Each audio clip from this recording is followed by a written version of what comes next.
when you make ta'yin of the animal, so what happens? Sometimes people slaughter the animals like in a butchery or an abattoir. Then what happens here? What happens here is now the person should ensure, especially if he's going through an agent or the butcher, what should happen here is that ta'yin of the animal should be made. Who does each animal belong to? Who does each animal belong to? So now it should be that the person bought the animal before udhiyah, or at least the ta'yin is done to the animal that he hasn't purchased yet, that he will purchase, but the ta'yin is done. So therefore the person at the butchery should make sure that now when he slaughters, that he slaughters an animal that has ta'yin has already been made that it belongs to so and so.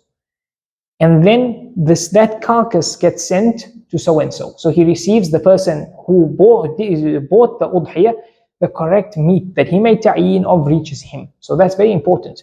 If somebody is at the butchery or taking care of the udhiyah of other people, he should make sure that the ta'yin is done.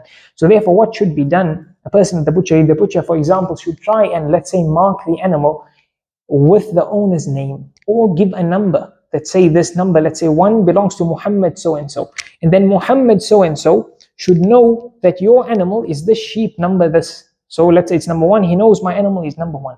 Or let's say 1A belongs to Muhammad. So he knows at the butchery that sheep 1A belongs to Muhammad, and Muhammad knows that sheep 1A belongs to him. So then ta'yin is done. The latest time for ta'yin is when the animal gets brought in just before slaughtering. Then if they put a tag on that, for example, he puts a tag on the animal or marks the animal that this one belongs to so and so. Or if it goes through an agent, Muhammad is buying an animal through an agent who's going to then get into touch with the butchery, and then the slaughtering will be done there. And the person at the butchery should know that this animal is for agent so and so and on behalf of the customer so and so. So let's say agent Ibrahim on behalf of customer number 3. So then Ibrahim is the agent, he knows customer number 3 is Qasim. So then Qasim knows that his animal is number 3. So like that, the ta'yin has to be specified so that a person then gets the correct animal. And thereafter, as we said, you do not need to then specify this at the moment of slaughtering, because the ta'yin is done.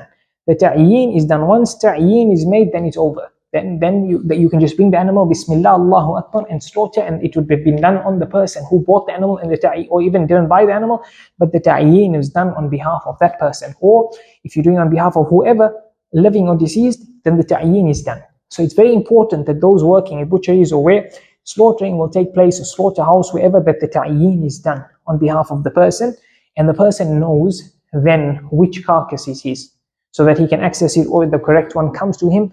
And then he can also know when his animal has been slaughtered, so then he can remove his hair and nails and those other masail connected to it.